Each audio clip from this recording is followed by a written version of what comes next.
আসসালামু আলাইকুম। সবাই কেমন আছেন? মারিয়া নূর ইটালি ব্লগে আপনাদের সবাই স্বাগতম। আজকে একটা নতুন ভিডিও নিয়ে আপনাদের মাঝে হাজির হয়েছি। এদিকে বাংলাদেশে গরমের কথা শুনতে শুনতে এখন ইটালিতেও গরম পড়া শুরু হয়ে গেছে।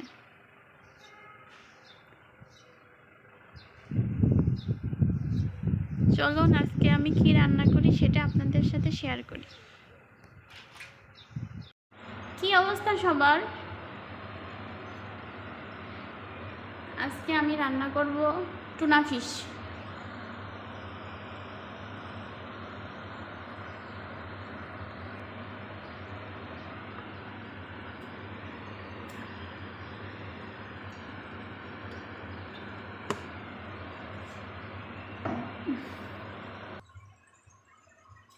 একে একে টুনা ফিশগুলো ভেজে নেব।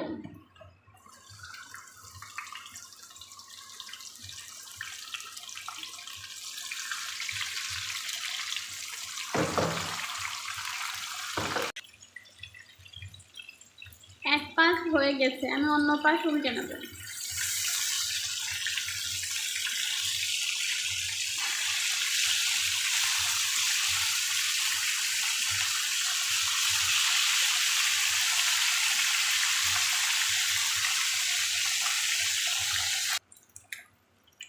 মাছ ভাজি করা হয়ে গেছে, এখন আমি উঠিয়ে নেব।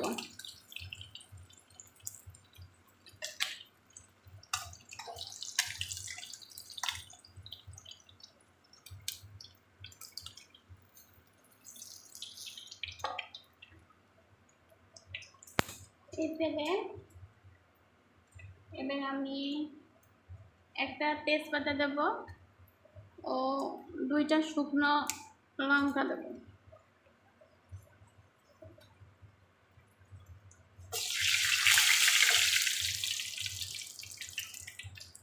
এরপর কিছুটা জিরে দেব।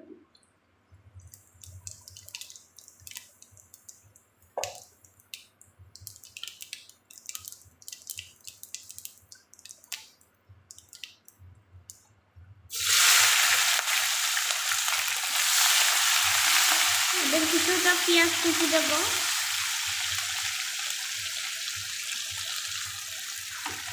পেঁয়াজ কুচিটা সুন্দর করে মিশিয়ে নেব।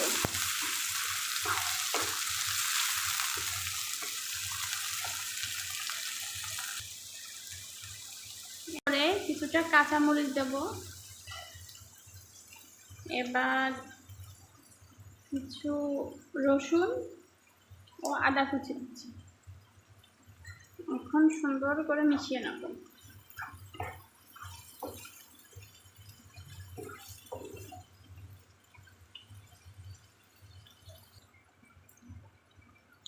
মশলাটা অনেকটা লাল হয়ে এসেছে, এখন আমি একে একে লবণ দিয়ে দেবো, কিছুটা হলুদ দিয়ে দিচ্ছি, একটু জিরে গুঁড়ো, একটু ধনে গুঁড়ো আর অল্প একটু মরিচের গুঁড়া দিয়ে দিচ্ছি।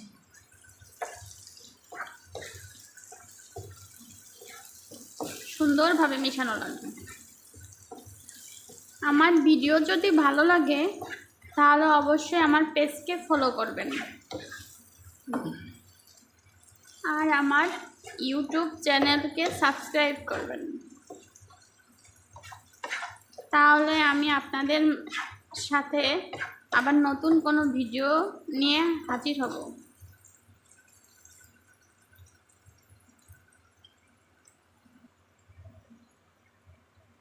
এরপর কিছুটা টমেটো কুচি দিয়ে দিচ্ছি।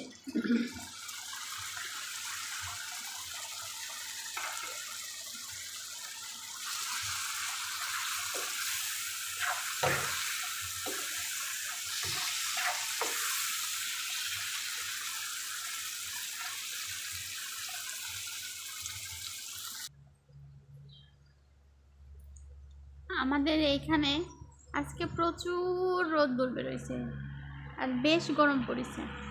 বাংলাদেশও বলে অনেক রোদ্দুর, অনেক গরম পড়ছে। চুলার আঁচ মিডিয়াম আঁচে রেখে এখন আমি ঢাকনা দিয়ে ঢেকে রাখবো কিছুক্ষণ।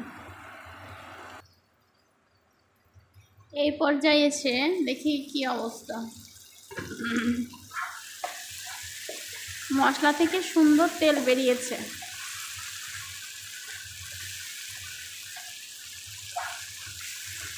এখন আমি কিছুটা আলু দিয়ে দেব।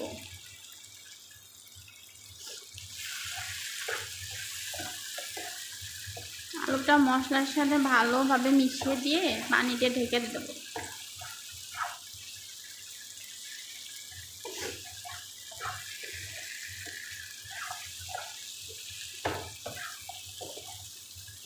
তরকারির কালারটা অনেক ভালো হবে মনে হচ্ছে।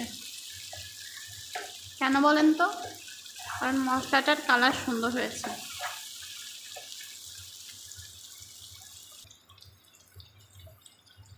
এবার কিছুটা গরম পানি অ্যাড করছি।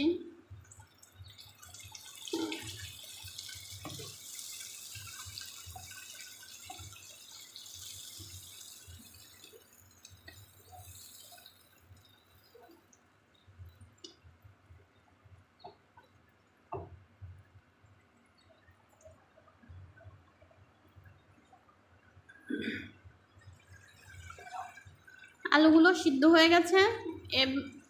এখন আমি মাছগুলো দিয়ে দেব।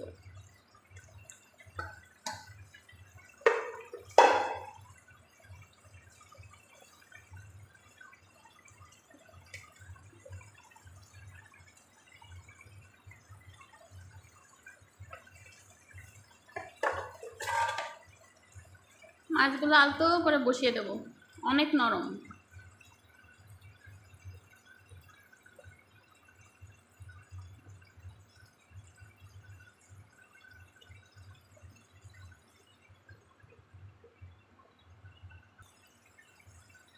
এবার কিছুটা ধনে কুচি দেবো।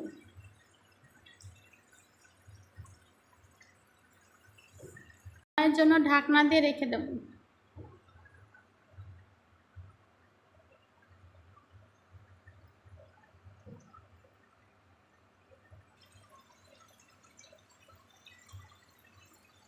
এই পর্যায়ে আমার টুনা ফিশ ভুনা শেষ। এই পর্যন্ত ভিডিও আজকের মতো বিদায়। আবার অন্য কোনো দিন অন্য কোনো ভিডিও নিয়ে হাজির হব। আল্লাহ হাফেজ।